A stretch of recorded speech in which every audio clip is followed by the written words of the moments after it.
कहाँ गया ये, ऐसे। ये नीचे वाला एरिया कितने का भाई साहब, ये नीचे वाला एरिया है ए, ठीक है। तो ये वाला एरिया, गुलाबी वाला एरिया कितना हो जाएगा बेटा, ये एरिया हो जाएगा ए कॉस थीटा, ए कॉस थीटा। कैसे, हमने कहा प्रकाश का मान लीजिए यहाँ पर आई है बेटा, थोड़ा ध्यान से देखना। ये एंगल कितना, अभिलंब के साथ जो कोण बनता है वो कितना हो गया, थीटा हो गया। तो ये बचा हुआ इधर का कोण कितना हुआ, ये 90 तेरी की, ये वाला एंगल हुआ है 90 माइनस थीटा। ये वाला एंगल हो जाएगा कितना बेटा, 90 माइनस थीटा, 90 माइनस थीटा, ठीक है। तो ये वाला एंगल कितना हो जाएगा थीटा, इसलिए वाला एरिया हो गया ए कॉस थीटा, ए कॉस थीटा। अब देखो इस केस में संवेग में परिवर्तन लिखें डेल्टा P1, डेल्टा P1 तो वो P ही होता है ना। अब शोषण के केस में वो किसके mv के बराबर बोले तो P के बराबर, लेकिन यहाँ h बाय लैम्डा, फोटोन का संवेग क्या होता है h बाय लैम्डा। तो एक फोटोन के संवेग में परिवर्तन कितना हो गया बेटा, h बाय लैम्डा। और ध्यान देना एक फोटोन के संवेग में परिवर्तन कितना होगा बेटा, h बाय लैम्डा। तो हम बल F लिखें, बल F इज इक्वल टू क्या होगा, बल F इज इक्वल टू अपन लिखेंगे एक फोटोन के संवेग में परिवर्तन, एक फोटोन के संवेग में परिवर्तन मल्टीप्लाइड बाय फोटोन्स की संख्या डिवाइड बाय कोलबरी टी। तो F इज इक्वल टू एक फोटोन के संवेग में परिवर्तन बेटा अपन लिखेंगे h by lambda, h by lambda divided by T. और n का मान कितना हो जाएगा, n का मान होगा I A cos theta, area A की जगह क्या आएगा, I A cos theta lambda into T divided by H C, divided by H into C. ये किसका मान है बेटा, n का मान है, n का, ठीक है। अब हम काटा कूटा मचाएं यहाँ पर, इधर टी से टी गया, लैम्डा से लैम्डा बाबा पिल्लू हो गया, और एच से एच बाबा पिल्लू हो गया, क्या हो गया बेटा बाबा पिल्लू। तो जो फोर्स का मान आएगा F, F is equal to हमें इस केस में मिलेगा F is equal to I A cos theta, I A cos theta divided by C, divided by C. ये बल मिला है, क्या मिला है, बल। अब यहाँ पर ध्यान देना बल की दिशा, बल की दिशा के बारे में चर्चा करेंगे, बल की दिशा के बारे में चर्चा करेंगे, ध्यान दीजिएगा। सर कब से पढ़ाएंगे, my first pleasure, God bless you. अच्छा तुम कमेंट में इधर व्यस्त हो क्या, ये हो गया। तो अब देखो बल की दिशा, बल की दिशा ध्यान देना, बल की दिशा, बल की दिशा दर्शाए अनुसार, दर्शाए अनुसार आपतित, आपतित प्रकाश की दिशा में होगी, प्रकाश के दिशा में होगी, ठीक है। देखो अभी संवेग ऐसे आ रहा था, कोई भी कण है मान लीजिए संवेग लेके आ रहा है p, p का मान कितना h by lambda, h by lambda. तो संवेग ऐसे लेके आ रहा था, ऐसे आ रहा था, और ये ऐसे करके जुप हो गया, सतह में चिपक गया, सतह में घुस गया, ठीक है, सतह ने अवशोषित कर लिया। तो जो बल है बेटा, बल किस दिशा में लगेगा, इसका आंसर होगा कि बल ऐसे लगेगा, ऐसे बल लगेगा इस पर, इसी दिशा में जिस दिशा में फोटॉन्स आ रहे हैं उस दिशा में। पिछले केस में क्या था, अरे यार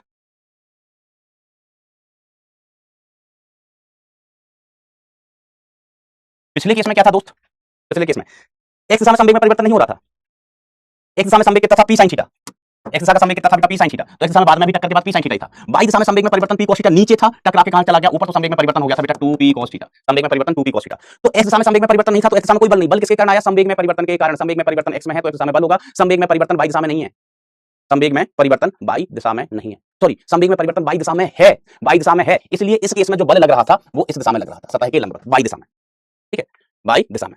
तो मैं लिखा था फोटोन के संवेग में, एक में घटक में कोई संवेग में परिवर्तन नहीं है, संवेग में परिवर्तन किसमें, y दिशा में। तो ये वाला जो f बल है वो सतह के लंबवत, y दिशा का मतलब ये है कि सतह के लंबवत, सतह के लंबवत। इस केस में फोटोन आई जुप हो गए, जुप हो गए। तो संवेग इस दिशा में आ रहा था और खत्म, इस दिशा में आ रहा था संवेग और खत्म। तो संवेग में परिवर्तन x और y दोनों में है, तो जो बल होगा वो संवेग में परिवर्तन की दिशा में होगा, बल इधर होगा। अब बल के अपन दो घटक कर सकते हैं, एक इधर और एक इधर, एक इधर एक इधर, ठीक है, एक इधर और दूसरा इधर। तो ये वाला बल हो जाएगा f, देखो एंगल, देखो एंगल, एंगल कितना हो जाएगा, ये वाला एंगल थीटा होगा, ये वाला एंगल कितना होगा बेटा थीटा, ठीक है। देखो ये अविलंब है, ये अविलंब, ये वाला एंगल थीटा, ये वाला थीटा, तो ये वाला भी थीटा। तो इधर f cos थीटा और ये वाला घटक हो जाएगा बेटा f sin theta, f sin theta, ठीक है, f sin थीटा। तो ये तो f नेट है, परिणामी बल, f का मान है, f का मान ये रहा, f का मान ये है अपने पास।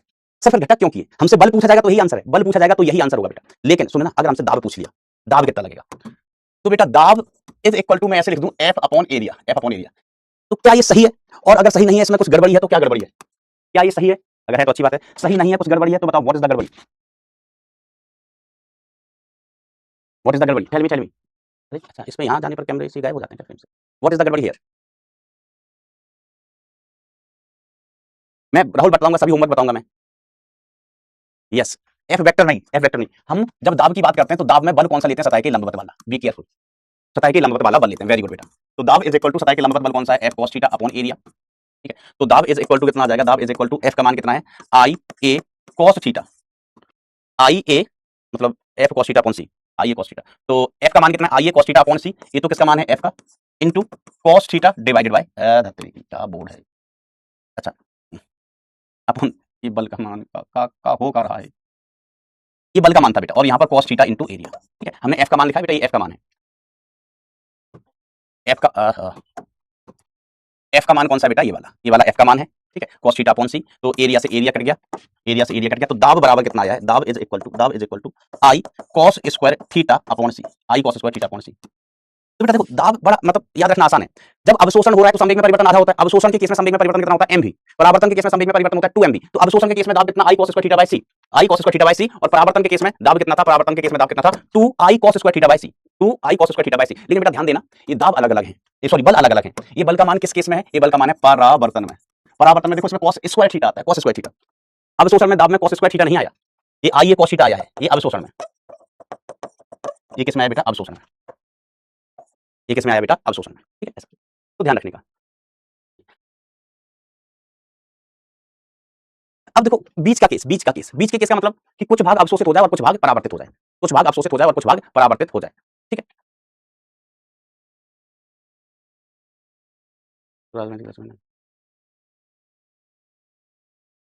चलिए अब देखो हम कहें यदि प्रकाश का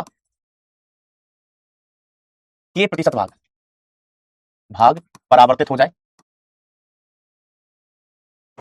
परावर्तित हो जाए तथा बचा हुआ भाग, बचा हुआ भाग, बचा हुआ भाग कितना 100 माइनस के प्रतिशत अवशोषित हो जाए, अवशोषित हो जाए, अवशोषित हो जाए, अवशोषित हो जाए, ठीक है, तब दाब कितना होगा, तो देखो कितना आसान जवाब है, दाब, तब दाब कितना होगा, तो देखो 2i cos square theta, 2i cos square theta upon C किसके कारण होता था बेटा, ये परावर्तन के कारण, मल्टीप्लाइड बाय के प्रतिशत है, तो प्रतिशत को अपन क्या लिखेंगे, k अपॉन 100, k अपॉन 100, ठीक है, plus i cos square theta upon C, ये अवशोषण के कारण है, मल्टीप्लाई बाय अपन क्या लिखेंगे 100 माइनस के प्रतिशत में है तो बटे में 100, ये रिजल्ट आ जाएगा। ये किसके कारण है बेटा, परावर्तन के कारण, परावर्तन के कारण, परावर्तन के कारण, ये किसके कारण है बेटा, ये वाला टर्म अवशोषण के कारण। बेटा आपको रिजल्ट्स याद रखने हैं, एक बार थम्स अप थम्स डाउन हो जाएगा टेस्ट में चल रही हो तो। 2 वाला जिसमें 2 आएगा वो परावर्तन के कारण, क्योंकि परावर्तन में संवेग में परिवर्तन दोगुना होता है, परावर्तन में बेटा संवेग में परिवर्तन कितना हो वैसे दोगुना हो वैसे, ठीक है, हाँ सर ठीक है, दोगुना होता है परावर्तन में। अवशोषण में mv, तो उसमें 2 नहीं आएगा, अभी सवाल में दिया गया है कि के प्रतिशत भाग परावर्तित हो रहा है, तो बचा हुआ भाग मतलब 100 माइनस के प्रतिशत अवशोषित हो रहा है, प्रतिशत हटाएंगे बटे में 100 आ जाएगा, प्रतिशत हटाएंगे बटे में 100 आ जाएगा। आई होप ये बात आपको क्लियर होगी। Very good, very good. अच्छा अब देखो कोई इस तरीके का केस हो कि अन्य आकार की, अन्य आकार की वस्तुओं पर, वस्तुओं पर अवशोषण, अवशोषण के कारण बल, अवशोषण के कारण बल, जैसे कि हम कहें कि हमारे पास एक गोला है, गोला ना, तो इसका आंसर होगा, आंसर होगा बल बराबर F बराबर दाब, दाब इनटू, दाब into projection area, projection area, projection area को, प्रोजेक्शन को हिंदी में क्या कहते हैं, प्रोजेक्शन को हिंदी में क्या कहते हैं, प्रक्षेप, नहीं प्रक्षेप ही कहते होंगे, तो दाब इनटू प्रक्षेप क्षेत्रफल, दाब इनटू प्रक्षेप क्षेत्रफल, ऐसा, ठीक है। इसका मतलब क्या हुआ, एग्जांपल से समझोगे, एग्जांपल हमने कहा हमारे पास यहाँ पर एक गोला रखा हुआ है, वी हैव अ गोल गोल गोला, सर गोला गोल गोल ही होता है, वेरी गुड वेरी गुड, गोल गोल गोला है, ये ठोस भी हो सकता है, खोखला भी हो सकता है, ये गोला रखा हुआ है, ठीक है। अब इस गोले पर यहाँ पर फोटोन बीम आपतित हो रही है इस तरीके से, ठीक है, ये क्या फोटोन बीम, फोटोन बीम, तीव्रता किसकी है, कितनी इसकी आई है, तो अभी ये बताओ इस सतह से किस कोण पर आ रही है, सर सतह से 90 डिग्री पर आ रही है, इसका प्रोजेक्शन एरिया अपन देखें, इसका प्रोजेक्शन एरिया अगर मैं बनाऊं तो ऐसा बनेगा कुछ इस तरीके से, प्रोजेक्शन एरिया इसका, बताओ इसका प्रोजेक्शन, इसका छाया क्षेत्र है ना, इसका प्रक्षेप कैसा दिखाई देगा, नाम लिखो कमेंट में, कैसा दिखाई देगा भाई, नाम लिखो कमेंट में, कैसा दिखाई देगा, ठीक है, ये क्या हो गया अपना प्रक्षेप क्षेत्रफल, प्रोजेक्शन एरिया।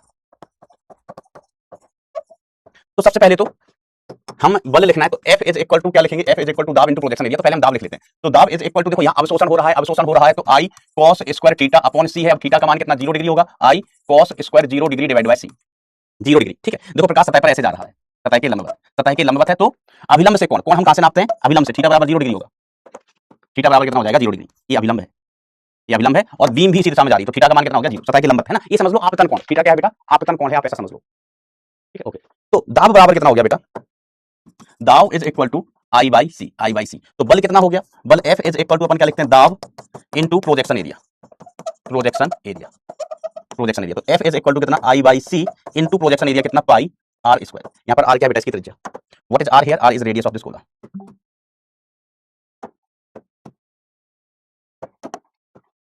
ये आर है, ठीक है, ऐसा। ओके चलिए बेटा, आकाश पीछे क्या रॉन्ग है, पीछे क्या रॉन्ग है दोस्त, प्रक्षेपण क्षेत्रफल। नया चैप्टर अभी स्टार्ट होगा।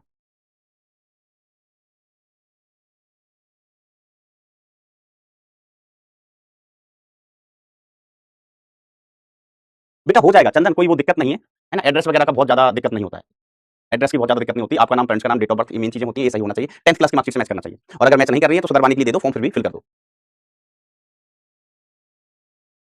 यही नहीं, जैसे शंकु है कोई, एक कोण ले लेते हैं, कोण ले लेते हैं, शंकु ऐसे, शंकु रखा हुआ है, हम तो शंकु हो गए हैं।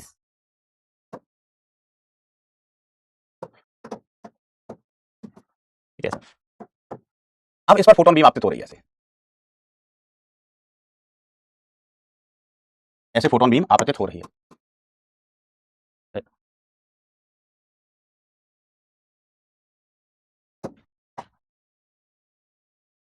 ऐसे फोटोन बीम आपतित हो रही है भाई, ठीक है, ठीक है। तो इसकी तीव्रता कितनी आई है, और ये फोटोन बीम को ये क्या कर रहा है, अवशोषित कर रहा है, अवशोषित, ध्यान देना, अवशोषित कर रहा है, ठीक है। तो बल बराबर कितना हो गया, दाब, दाब into projection area, projection area. Okay, तो एफ इज इक्वल टू दाब कितना, I by C, I by सी ही होगा, ठीक है। प्रोजेक्शन एरिया, ये शंकु का प्रोजेक्शन एरिया, जो भी अगर हम इसकी हाइट आर ले लेते हैं तो ये हो गया 1/2 आधार गुणा ऊंचाई।